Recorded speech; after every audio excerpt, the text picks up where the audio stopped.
it is, 2011, or as some may say, 2011. But we gather in this new year of life, of wonder, of celebration, of opportunity.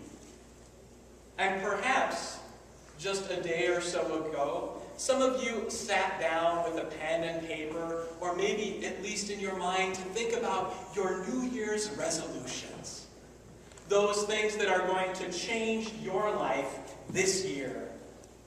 Perhaps weight loss, perhaps a little more sleep. Perhaps you are hoping to declutter your life a little bit, either in terms of your time or energy, or perhaps those things you have in your house or garage which seem to keep accumulating.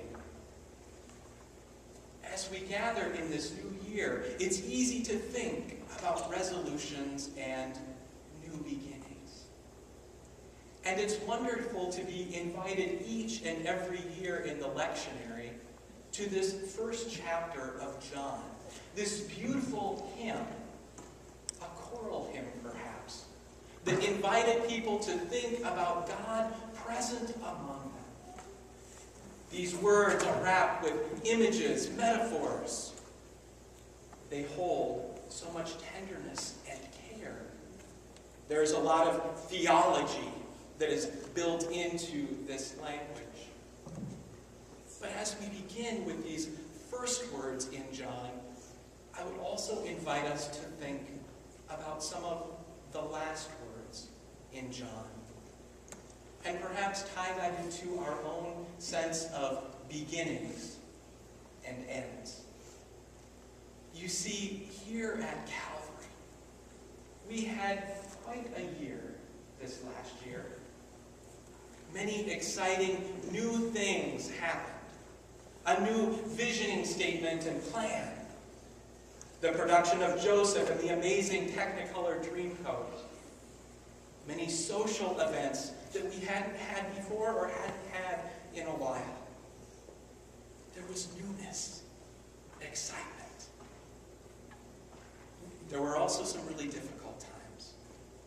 We lost beloved family members, members of this congregation, partners, children, friends. That's hard. That is a difficult piece of moving through a year of the wonder, the beauty, the losses, and the hurts, all wrapped into one.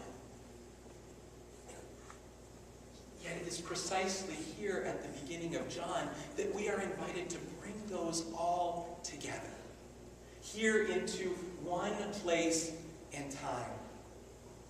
John is all about the incarnation, about the wonder of who we are as human beings and the way that God dwells with us. As Christians, it's an incredible witness and statement to what we believe in this Jesus, this beloved child of God, this teacher or rabbi, this healer, this radical and revolutionary, that Jesus knew what we are about and what we experience.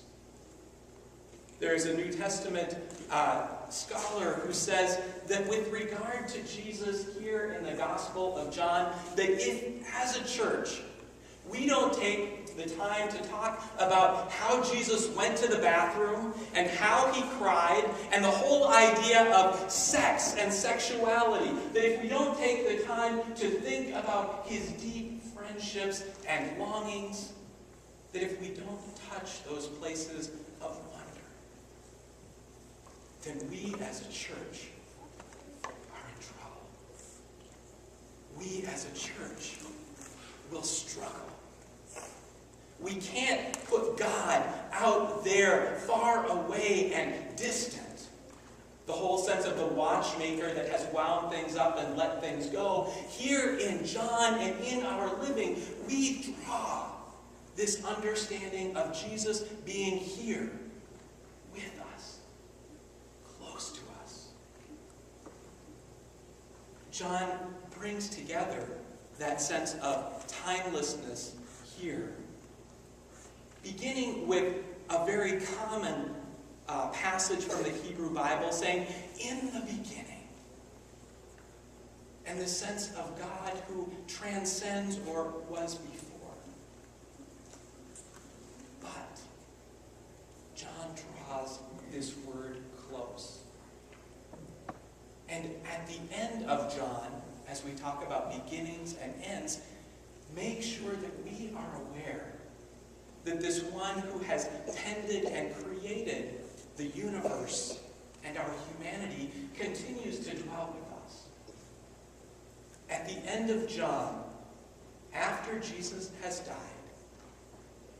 Mary Magdalene, the disciples, who do they hear about? That at the tomb, the gardener was there. It wasn't a gardener, some passing person, but rather it's this reconnection to the very beginning of John, that this one who was in the beginning, who created and tended, who gave life to the world, is now there doing a new, wonderful, incredible